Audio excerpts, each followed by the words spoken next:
Salut les bros! ATH hier, donc voilà, bah, c'était pour une fois que j'avais, il y a trois quatre vidéos, mis quelques soubresauts avant un ATH. Voilà, j'ai eu un peu de flair. Rallye d'été maintenant, ça c'est pas gagné. C'est pas forcément une bonne chose d'avoir fait un ATH comme ça. On va en discuter vite fait. Alors, le truc, c'est que voilà, on a fait un ATH.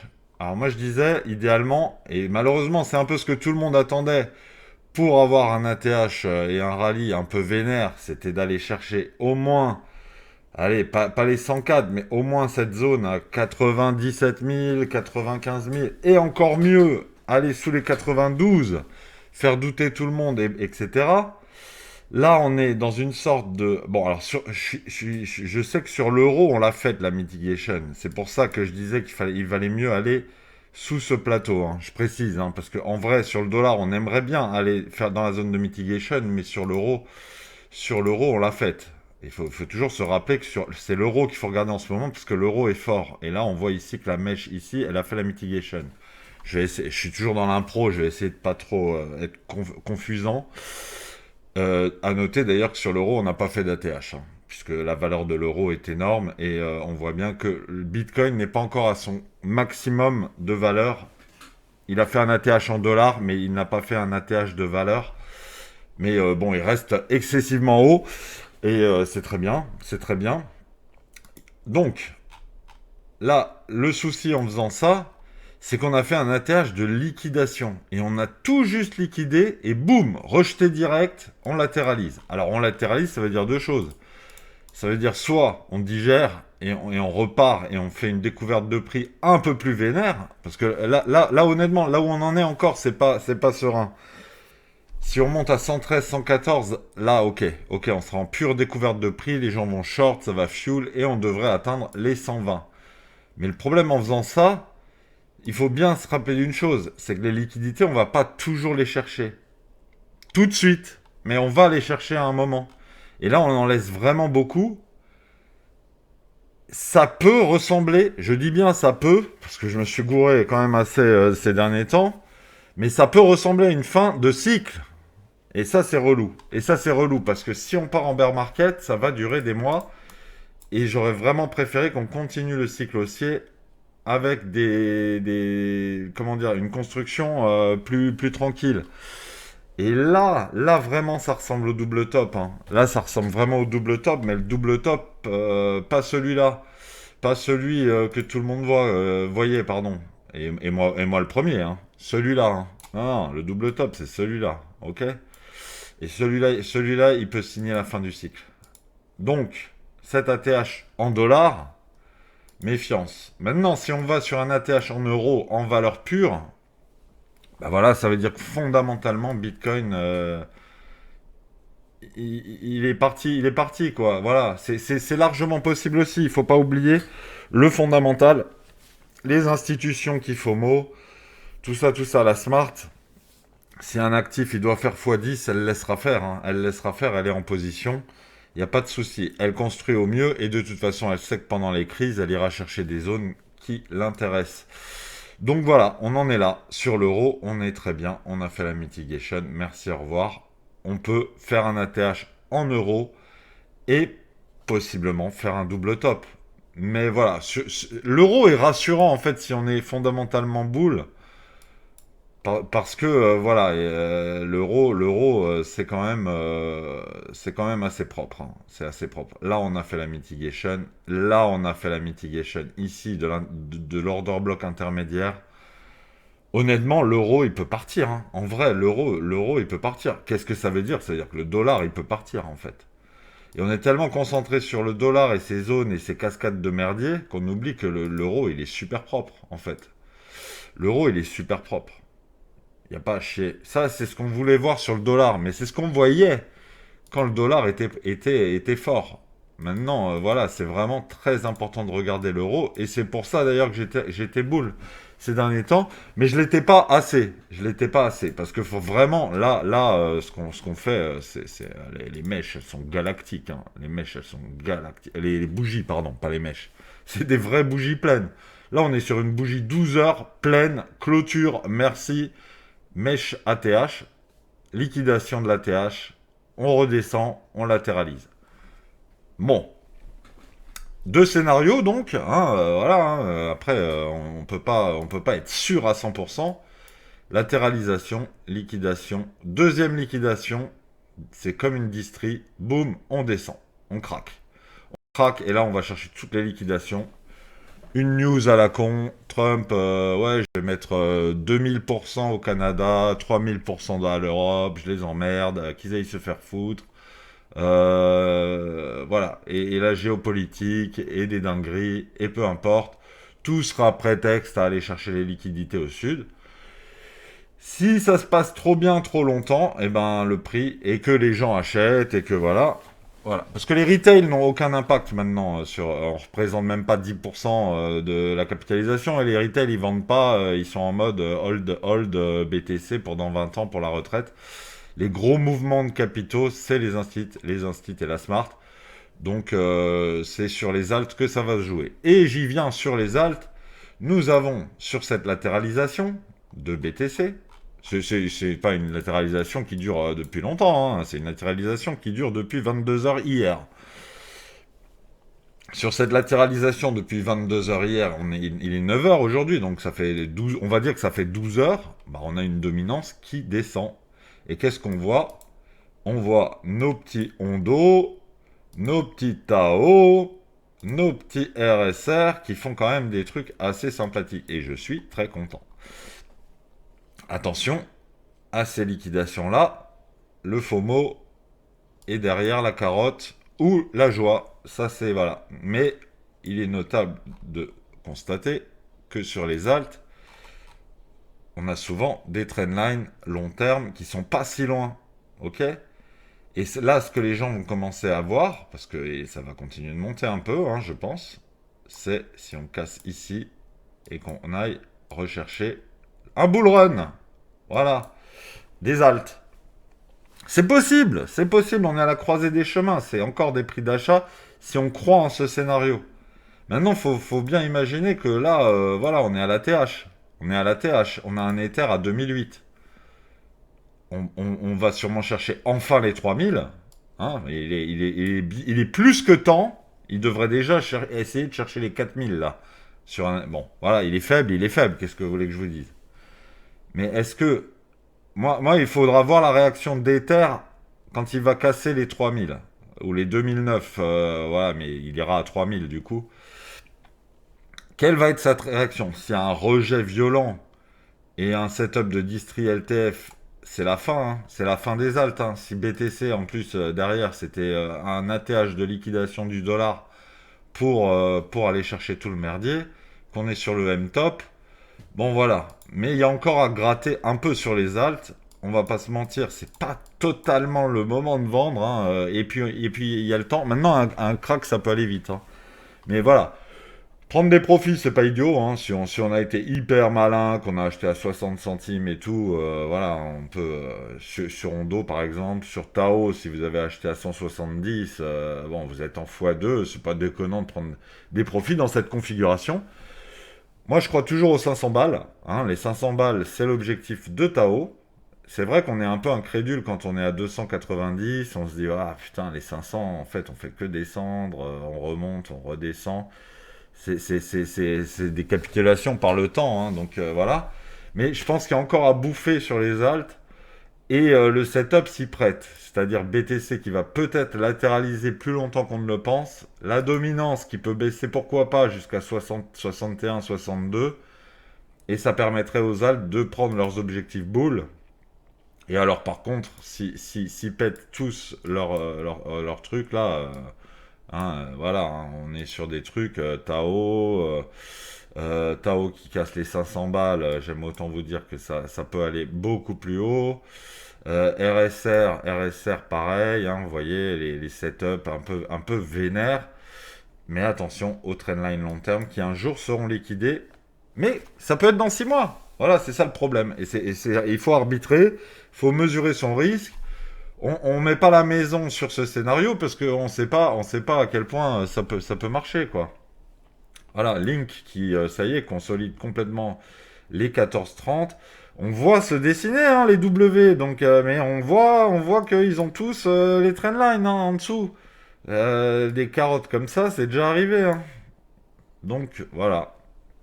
Maintenant, maintenant, si c'est que ça, honnêtement, on peut holder, hein, mais ça fait mal hein, de redescendre à, imagine, à 10 dollars sur Link. T'as acheté à 14 en te disant ça y est, c'est parti, on va aller à 30. Ça fait un peu mal au moral et ça peut faire des bêtises où on se dit oh là là, c'est horrible, on est à 9, là ça s'arrête plus, c'est le bear market. Tout, faudra rester raisonnable. Si vous investissez sur les alts, c'est que vous croyez aux alts et si vous êtes ici, honnêtement, ça va, c'est pas la zone d'achat la pire du monde. Les zones d'achat les pires du monde, c'est là, c'est là, c'est là, c'est là. Ok. Si vous achetez là, maintenant, alors qu'on est en train de partir sur peut-être quelque chose, et que vous avez acheté à 14,40, bon, vous n'êtes pas dans la merde absolue. Donc si en plus vous avez acheté plus bas, autant hold un peu et voir ce qui va se passer. Si vous avez mis trop d'actifs, que vous êtes à 100% et tout dans les alts, et que vous avez acheté assez bas, peut-être qu'il est temps de se remettre à 20% de cash. Hein. C'est pas interdit parce qu'on sait jamais. Et lycée c'est smart et c'est agréable. C'est vraiment un move qui est agréable de lisser. Quand t'as un PRU à 14 dollars sur Link et qu'il est à 10, putain, t'es grave content après d'avoir un PRU à 12,40 par exemple. Donc voilà, c'est toujours bien d'avoir un peu de cash. Tout le monde n'a pas performé de façon équivalente. AAV, on attend un peu plus de lui, qu'il fasse ses 350 dollars quand même, mais bon, ça viendra sûrement, qu'il suive un peu le mouvement. Bon, bah, FTM Sonic, Sonic c'est toujours un peu mou, un peu mou du genou. Mais il y a voilà, des alts. Alors c'est marrant parce que les alts que je suis et que j'ai acheté, c'est presque ceux qui s'en sortent le mieux. Hein. J'ai pas vu. Bon, il y a celui qui fait des dingues ce matin là. Je vais arrêter de me mettre en daily qu'on voit mieux, mais ça y est. Mais c'est génial. Hein. Comme actif, c'est vraiment bien. Moi après, voilà, moi j'attends la zone macaque. Quand j'aurai ma zone macaque, je serai de nouveau dedans sur Sui, parce que j'aime bien Sui, mais Sui, il peut repartir et faire du 6 dollars. Hein. Si on a un deuxième bull run, c'est maintenant. Et peut-être que la correction se fera à l'automne. Les rallyes d'été, ça existe, je vous le rappelle. Hein. Et contrairement à ce que j'ai pu lire il y a 4-5 jours, il y a plus d'une semaine maintenant, il y a du volume. Hein. Il y a du volume. Les mecs, ils sont pas en vacances. Hein. Faut bien penser que les institutionnels qui sont sur Bitcoin, ils sont pas en vacances. Les retails sont en vacances. Donc pour votre petit bonk, ça peut freiner un peu pour un rallye d'été. Mais les gens ont des smartphones et sur la plage, le mec, il peut acheter du bonk. Donc il faut se sortir de la tête ces histoires de l'été, c'est chiant, l'été, c'est bear. On aura peut-être un été quand même bear, mais pour l'instant, l'été, il est bien entamé et il est boule. Donc voilà, les rallyes d'été, ça existe. On a fait un ATH le 9 juillet.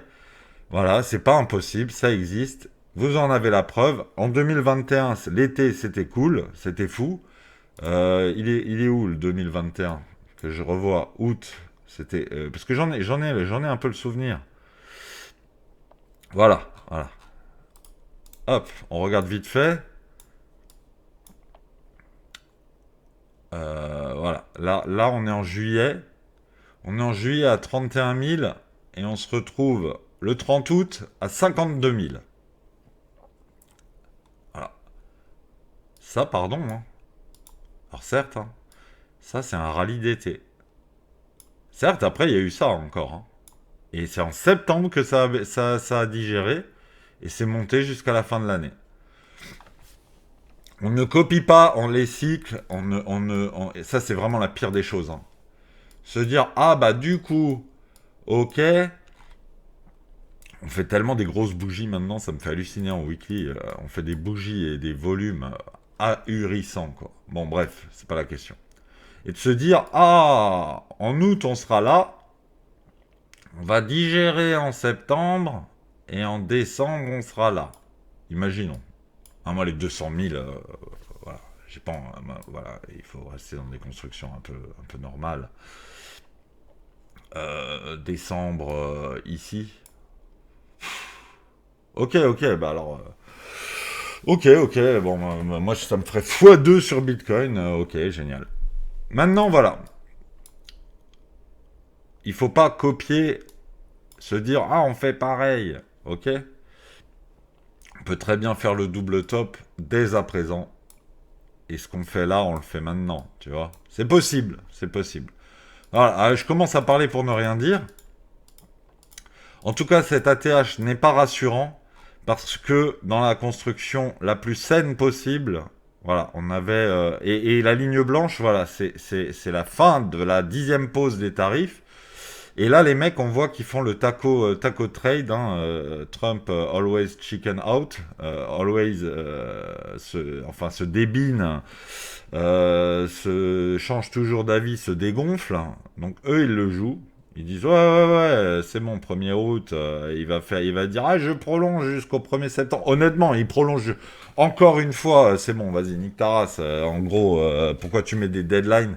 C'est l'ultimatum à la con, quoi. Je compte jusqu'à 3. 1, 2, 2 et demi, 2, 3 quarts. Le gars, il est dans une cour de récréation, quoi. Les menaces sur les... À un moment, c'est bon, t'as dit 1er août, maintenant t'arrêtes de casser les couilles. Et non, maintenant c'est le 1er septembre, et je menace le Canada. Vas-y, porte tes couilles, tu vois.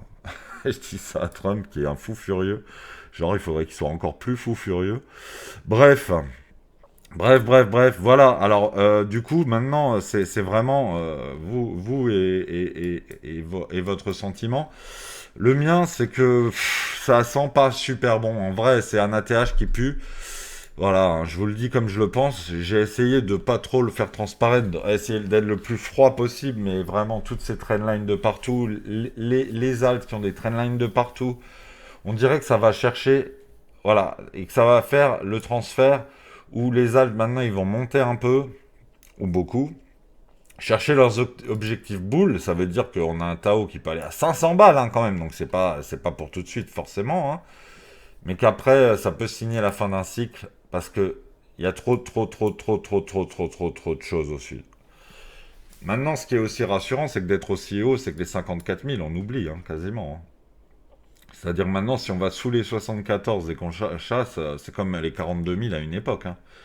Là, les gars, ça devient compliqué de viser les 54 000. Hein. C'est trop loin, c'est trop aberrant dans les fondamentaux de Bitcoin. Il y aura jamais, les gens seront plus assez fous pour vendre à 60 000 en se disant c'est foutu, tu vends plus à 60 000, il y aura plus de vendeurs, il y aura que des acheteurs à 70, tu vois. Et je pense que ça, là, ça, il y aura une mitigation plus profonde qui se fera, mais qu'on n'ira jamais plus bas. Et qu'en fait, ici, on oublie. On oublie les gaps de rupture, on oublie tout. Sauf crack mondial, dépression, machin, qui pour l'instant n'est pas d'actualité. Donc, vraiment, on est dans quelque chose de très costaud. Quand je fais mes dessins, machin, cascade de merdier, pour moi, c'est les 3 lignes jaunes. Les gaps que j'ai dessinés en dessous, honnêtement, ça ressemble un peu à de l'histoire ancienne. Et vraiment, j'y crois de moins en moins. Et si un jour on y va, bah, j'aurai du cash hein, pour acheter, mais je serais quand même assez surpris et dépité. Ça voudra dire que tous les marchés sont dans un rouge vif et qu'on aura du Fear and Greed à 2. Bon, voilà les bros, je vous dis à demain, peut-être, ou après-demain. J'ai ouvert ma seconde chaîne hier, elle est disponible sur la page de la chaîne. Ici, vous verrez, c'est TCG Bro. J'ai fait le meilleur opening de ma vie pour ouvrir la chaîne, donc la chatte absolue. Les cartes, c'est boule aussi en ce moment, ça vaut de l'argent, ça marche du tonnerre, c'est cool. Le bull market, c'est quasiment sur tous les domaines de la vie et c'est marrant de voir que en ce moment il y a du fric et que les gens, ils ont du fric pour acheter des choses, comment dire, un peu inutiles. Quand on est en 2022 et que c'est la crise, les gens, ils n'ont pas d'argent pour les cartes à jouer. Et il y avait un bear market des cartes à jouer. Et voilà. Moi, je suis sur One Piece, là, vite fait, mais je suis aussi sur Magic. One Piece, faut vous dire une chose, c'est qu'en français, c'est sorti cette année. C'est comme Magic est sorti en 93, on se souviendra que que One Piece en français est sorti en 2025. Tous les gosses jouent à One Piece. Tous les gosses regardent l'animé One Piece. Dans 20 ou 30 ans, les cartes que vous achetez aujourd'hui, si elles sont rares, ce sera comme des lotus noirs pour ceux qui connaissent. Voilà. Donc l'investissement, ça peut être varié, mais ça, je vous l'avais déjà dit. Je vous dis à demain ou après-demain, les bros. Je sais pas, c'est selon si j'ai le temps. Et on analysera tout ça à découverte de prix folle à 115 000 ou retournement et début des emmerdes. Ça, on verra. Ciao les bros.